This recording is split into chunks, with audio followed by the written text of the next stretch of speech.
Let's see what we got. Original Juvie doc. The altercation with Juvenile and C Murder. I ain't know they had no problem. Let's see what happened. With the start of New Orleans' musical independence, there were a handful of rappers who carried the torch through the different sounds as they changed over the years. Out of that few stood a one-man army by the name of Terrius Great, better known to us all as Juvenile. Juvie got his hip-hop start in the early 1990s and had been rocking parties in small venues years before he had an album out. In 1991, Juvie would be simultaneously heard by thousands of people across the city as a feature on DJ Jimmy's single titled It's Jimmy. How about to see, man, I know Juvie used to look like that. I remember that. Although he was ready for the world on a much higher level, the city was demanding more bounce, and in 1993, Hold on, so Juvenile didn't rap Bounce for the Juvenile? Another nigga rapped it and it was just called Bounce for the Juvenile? Juvenile obliged with the release of his single, I'm tripping. Bounce for the Juvenile. You messing with Mr. Juvenile, you messing with Mr. Juvie. You messing with Mr. Juvenile, you messing with Mr. Juvie. The song helped popularize bounce music and became a local classic, but Juvie had way more in store, and in 1995 signed with Warlock Records, where they released his debut album titled Being Myself.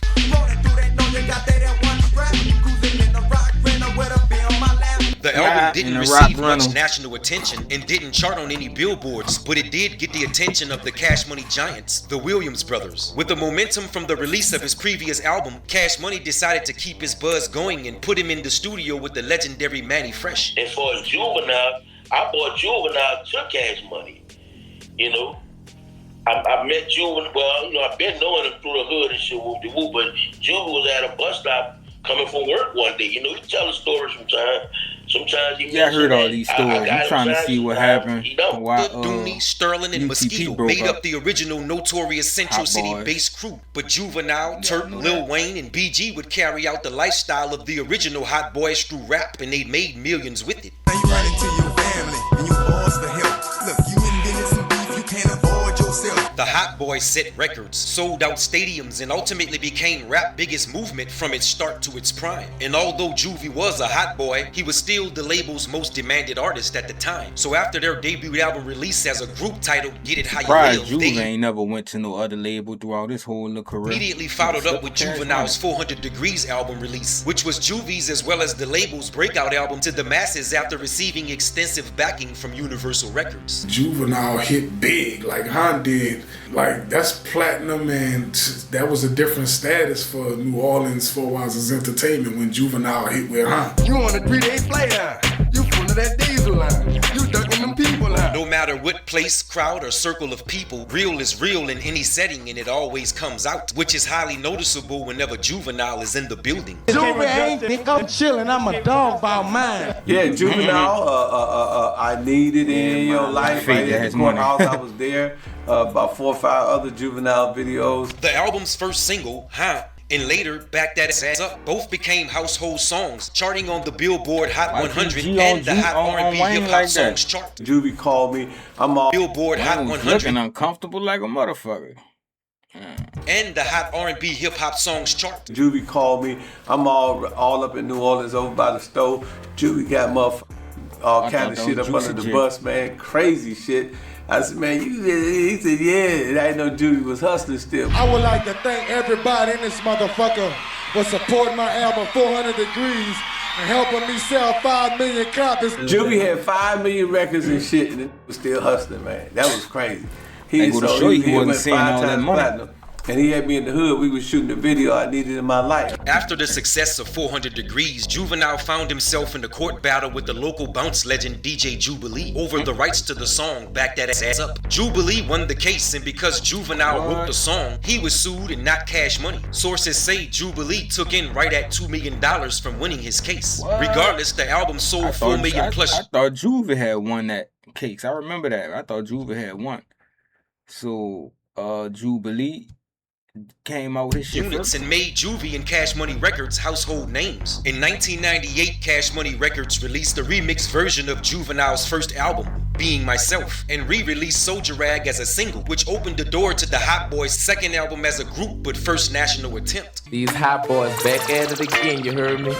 Oh, and it's guerrilla warfare time. The album Guerrilla Warfare was released in 1999 and was a major success, weighing in at certified platinum. Them Hot Boys come and please somebody.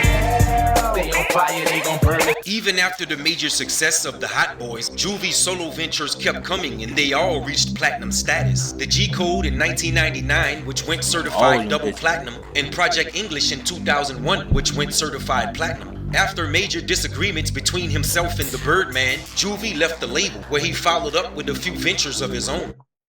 We came back. The Rhyming Dictionary. Like he was. Dictionary, what's that? That's basically like, you know, like. I ain't lying, nigga. I used to be in that Rhyming Dictionary when I was in high school writing raps and shit. We used to go back for the Rhyming Dictionary, the regular dictionary. Like it's a dictionary, like that say was you end the rap with and. You could look up and see what word you could rhyme with that word. Okay, so even though I never used none of the words that was in there, nigga, we used to look it up and like, look, I found something to go with that. Shit was too corny. Then that he just upped his vocabulary and stuff like that. So one day I saw him, he looking at it, so I started using it too. And he actually gave it to me because he saw I liked it. Aside from his bounce roots, Juvie is a powerful writer and talented artist, and was one of the first rappers in the city to mix a melodic flow within his rhyming pattern. Like Juvie, the first person I heard rhyming the sound, and not the word. Like, and I go to Sharon I did the terror one. He brought to a child of 15 and now she's scared of him. Juvie like, burglar, heard of you, such a nerd in my hands and learn, you know, his rhyming pattern. Well, I used to thought like, cat, hat, dad, fat. Bro, this is the new era of auto-tune. Shawty want $1 million. So make a wire. Whenever the name The Hot Boys are mentioned, the first thing comes to mind is the four-man mega rap group. But in New Orleans, the original meaning comes to mind as well. Gangsta. One who's about his business, don't take a shit from nobody, and always about that life. And although motherfucker. Juvenile was never a part of the actual gang, he was still a hot boy. Juvie is from the Magnolia, but also had ties in the Melpomene as well as the 10th Ward St. Thomas projects. Two areas of the city that not just anybody can roam through, areas with violent reputations. And Juvie's welcoming past had been in effect years before he was a known rapper. With one hand in the streets and the microphone in the other, Juvie's lyrics were definitely fueled by the life he was living and the lives of real street gangsters around him. We was in a nightcap one night. See, Murder came in there to check Juvenile about something Juvenile said in the magazine. But he came in there, I think he came in there just like kind of like just ask him about it. They had said in one of the magazines. I don't know. Juvenile wasn't scared though. Juvenile, he in a slap situation, right? But first of all, that bit Juvie Uptown, I don't know. I wasn't there, so I don't know. I can't speak on it. I'll be lying, right? But Juvie is an uptown, got the uptown attitude. But what I know about Juvenile, I can't speak on his gun game being crazy. I don't know. I can't speak on that. But he ain't no coward. He gonna throw them dogs. He gonna fight. And he'll pop a too. He'll stand up. He'll stand up. Juvenile's not no hoe by a long shot. He's not a bitch. Like if you want to know if Juvenile real, if he just that and the third, coming from they used to be around him, we were never really part of his entourage like that, but I know him. We know him. Yeah, I know him. Juvenile will fight you. He's not no hoe at all. Stand up. He's not a bitch, bro. How did that night play out? All right. We was in there, right? The Calio came in that bitch deep. You know what I'm saying? They had Dodo particular time with him. Big U was with him. Yeah, whole bunch of, whole bunch of them. Hard hitters. Hard hitters out the Calio. Yeah. I can't say all their names. They know who they was. They know who they was in that bitch. All of them was in there. All of them came from the door all the way to the back. That Calio. They played that C Murder Mother. Cause I'm down. See, Murder was really coming in there and asked Juvenile about some shit he said in the magazine. He wasn't really, cause they didn't really want to come in there with guns blazing. They were the type of, they'll come in there with guns blazing. I think C Murder told him, no, we're not gonna do no shooting. We're gonna talk to this. If something get out of hand, we gonna f*** him up, pack me up. We gonna, whatever. But Juvenile didn't back down though. Nah. Juvenile was like, C Murder was talking to him. Yeah. Juvenile was looking at him like, man, what the f*** you talking about? Like, what you, I don't know what you, Stone went grab Ju around the neck. I just don't see like Stone just come in that bitch and just. Like, cause even like Juve ain't no who either, but in that moment, Stone is like, if anybody that don't help him out to know you, y'all leaving him out to dry. In this moment, it's us against them. So if we can't stop it, we gotta rule with Juve. We at the back of the club. We ain't got no choice but to kind of like, stand up for dudes. So the whole D, the whole Av, shout out to Darrell behind me with a whole pool stick. I could see flashing, and his hand moving and all that, and I could see Stone like, man, look at man, chill man, shit ain't about woo, and not see being scared of him, but then see. Oh, like, what's happening, bitch? Like, I literally remember I used to always run across Lack and Stone. Stone. Look at the power in y'all hands. Destruction could come right now. Like, cause he said chill and he said it respectful to make you snap into like, come on, son. Like, you know, we like that too, bitch. And it's gonna end bad for both of us. Like, you don't gotta talk to say shit like that. Like, and you ain't scary for stopping then. You understanding that, Bab, to stop losses, you did, I'ma stop this, cause there's no gain gonna come from it. Only losses gonna come from it. Now I've seen other blog people say he smacked him and all that. He ain't smacked him, dog. But they did, Khalil did come in that game. They said C Murder smacked Juvie? Yeah, people were saying that, but that ain't what happened. That's not what happened. He was in there for he ain't smacked him. First of all, I don't see Juvie let the smack him. I don't know, I may be wrong, but I just don't get that from his character.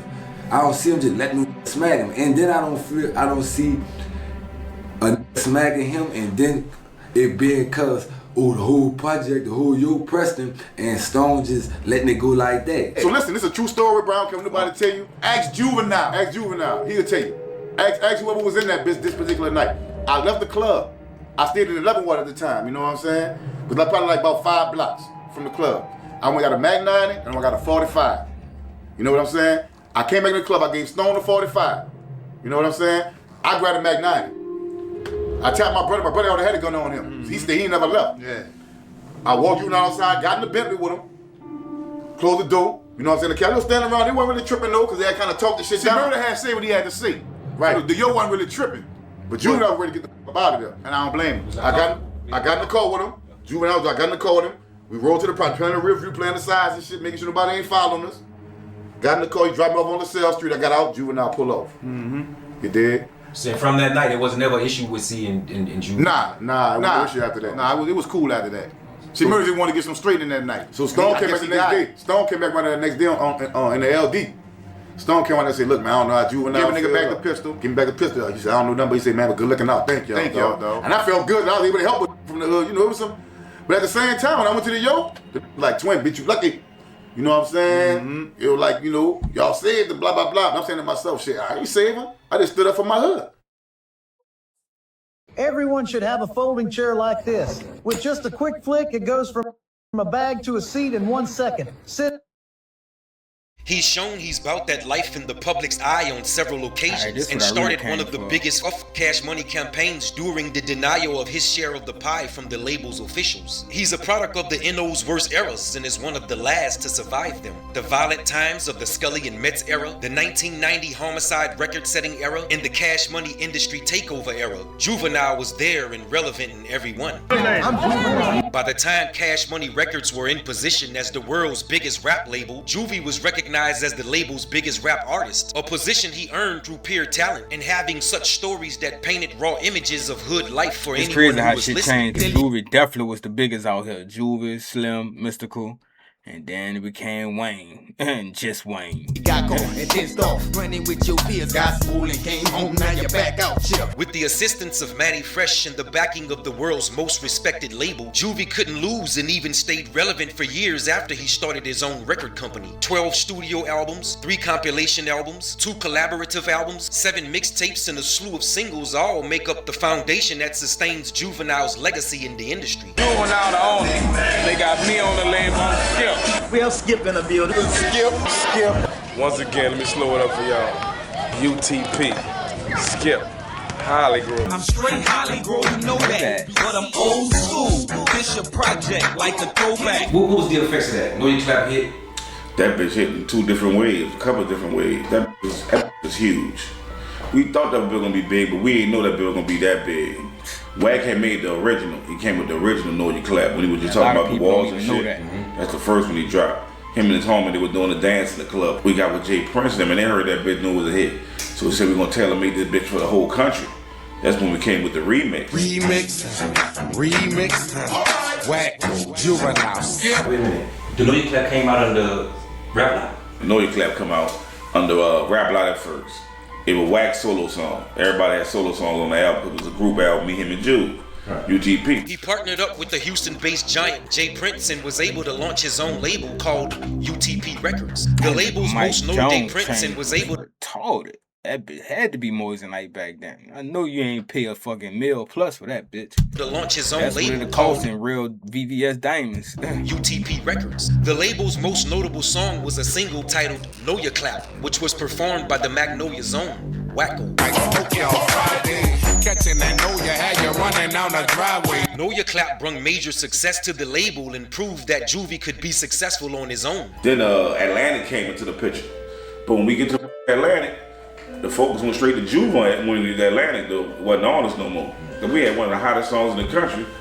We didn't even get no second single.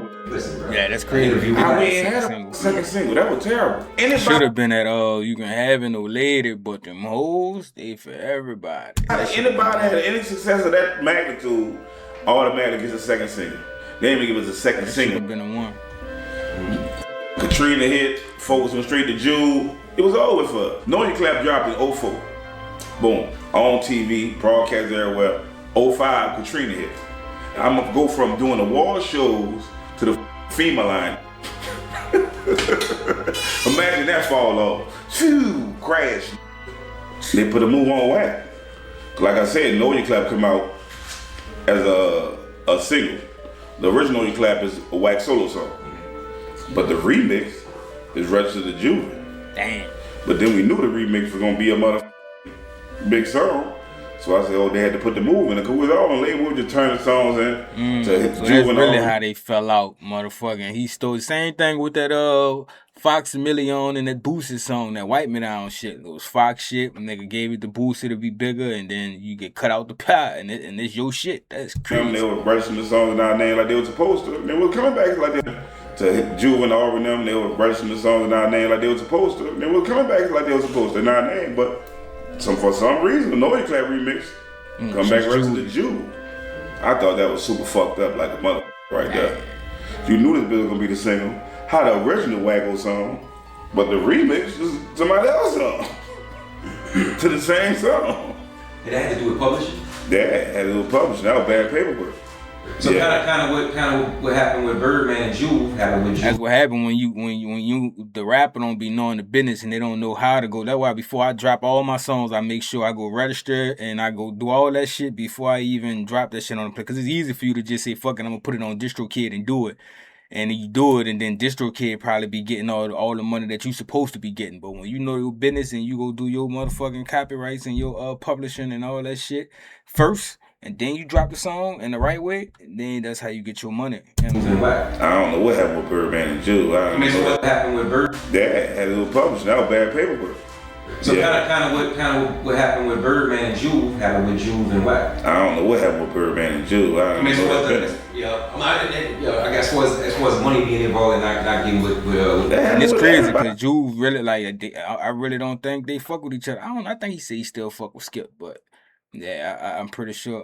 I think Wacko, everybody stopped fucking with you because of that. There was some slimy shit that was down. But I understand it. I know that business logic. You know what I'm saying? Because I had a little situation like that. I ain't gonna talk about it. Yeah, been getting beat like that, and they was singing.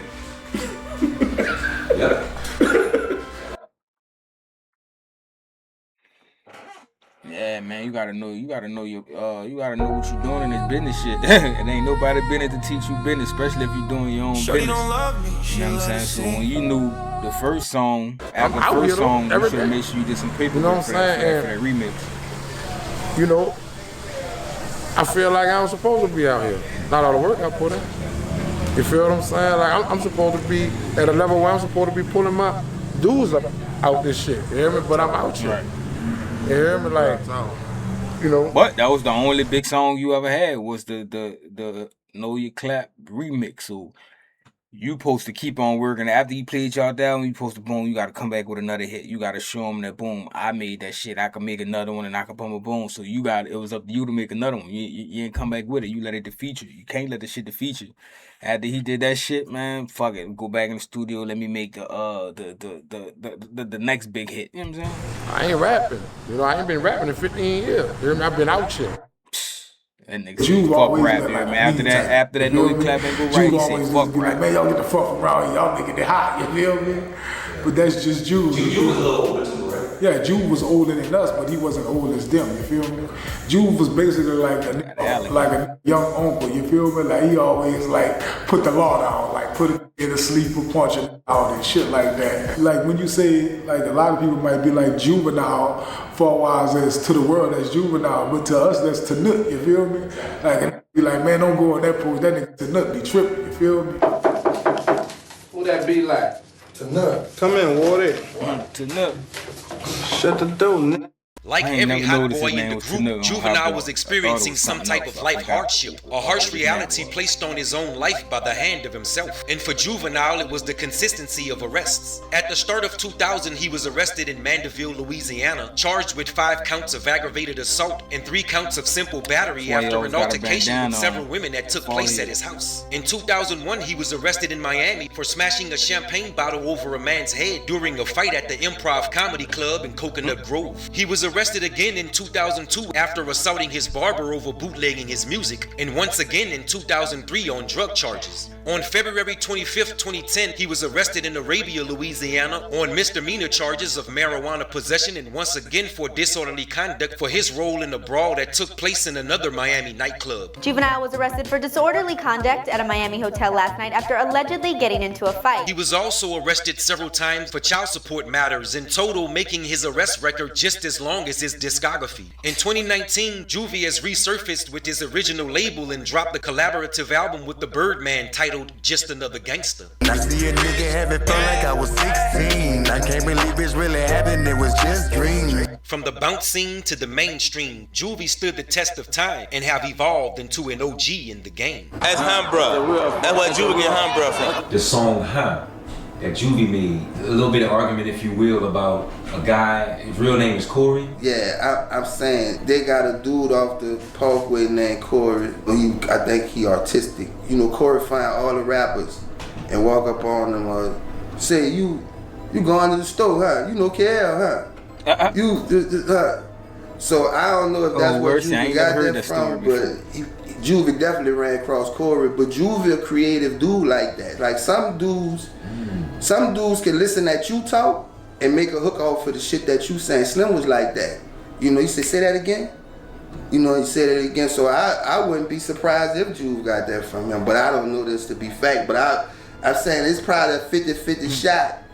You know, but Juve nice. Juve always been nice, you know. He ain't need Corey. But even if he did, like I said, Juve the nigga who said, fuck, I could do another one. Like he did a hit after hit after hit. So you can't be like, oh, I see if that was his only hit. You'll be like, fuck, he got that from him. And that's what made, nah, that didn't make Juve. Juve hit after hit after hit, kept going with it. So you gotta respect Just show you how sometimes it's a simple shit go to the moon. That's Humbra. That's what Juvie get Humbra from. You're looking at the head honcho. People don't like that complicated shit. Nigga no hype. You're looking at the head honcho. You're fucking with.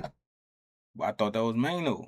Nigga no hype. Go. We play the game for keeps. You won't last if you weak. These bad bitches ain't cheap. I met Juve like a long time ago. Man, Juve throw it off, bro. You know what I'm saying? Juve ain't fuck with me. Like, you can't walk up on Juve talking about what's ham, dapping him out. Juve ain't want you touching his hand probably. And Juve gonna mug you. You know, it's like he knew, you know. Yeah, that's how he used to be coming up. I think he a little more humble now. Just like Mike Tyson. Back then, you couldn't walk up on Mike Tyson and be friendly with Mike Tyson. But now, he a little bit older, he different, he more approachable. You know what I'm saying? Have a conversation with him. That's how Juve used to be. Juve was way cocky and ain't no talking to him, you hear me? But now, maybe you could talk to him. You know what you're doing, that shit aggravates you. But people always just in your space all the time just because you out and about. He's seeing it working. He's like, you be coming around here with that camera too much. You been working a lot lately. I see you working with that camera. But you guys had a run with Juvie as well, right? Yeah, we had a run with Juvie. So what happened with the Juvie situation was like, we was doing an independent thing with South Coast Music Group. And I got the same something happened with the distribution in Houston where they went bankrupt. So when they went bankrupt, they owed us a lot of money. I'm talking about like in the millions, like, you know what I'm saying? At least 1.something million. So Juvie was just leaving Cash Money. He saw me in the club one night. He said, "Say, bro, I want to help y'all out." He said, "I want to give you 50 grand to kind of get back on y'all feet. No strings attached. I'm just give it to y'all." I was like, "Cool, let's do that." So he said, let's meet, like, you know. So we met at his studio on Chopper Toolers, and but before we went to him, I talked to Kango. I said, you know what, bro, what would be better for us? 50 grand, cool, but that's not, no, you know, we done played with that so many times. That ain't really no money. I said, what I want to negotiate with Juvie is if we can come under his umbrella, since he's like this well-known artist, and if he can give us the exposure, and then we just do a 1 album deal. And once we do the 1 album, you know, we could be free to do our own thing. That'll put us in a better position than giving us 50 grand. We gonna run through 50 grand, like, you know what I'm saying? But we need a connect. You know what I'm saying? We need a plug. So we went through Juvie, and he agreed to it, and we did the 1 album. Nah, that was smart. I don't know how well it worked out, but you know, that was smart. I would have took the 50 and then give me that 50 so I could do that and still let me do it under your umbrella, you know what I'm saying? But yeah, I really just had wanted to seek out, you know, I'm from New Orleans, so I never really knew why UTP and Juvie broke up and why he don't talk to Wack no more and Skip, but now it all makes sense. It all makes sense. He stole them people shit, you know what I'm saying? Even though that probably was a label thing and not really Juvie thing, but if Juvie registered it, it's a Juvie thing, you know what I'm saying? So but it was on Wacko part to go register and get his 50% of the song, because you still supposed to get your writing credits and all that type of shit. So it was on him to go do his part of the business. But he said that, you can hear in there, he said that Juvie used to do it for him, put their name on the thing, blah, blah, blah, and they used to get their cut and their share, but for some reason, just for that song, Juvie didn't put their names on it, and he, you know what I'm saying? So that's why you should be on top of your business. But y'all like, comment, subscribe, man. Don't do it for the boy, just do it for the boy, just do it for the boy. You played that wrong or what? Do it, just do it for the boy, girl, do it for the boy, just do it.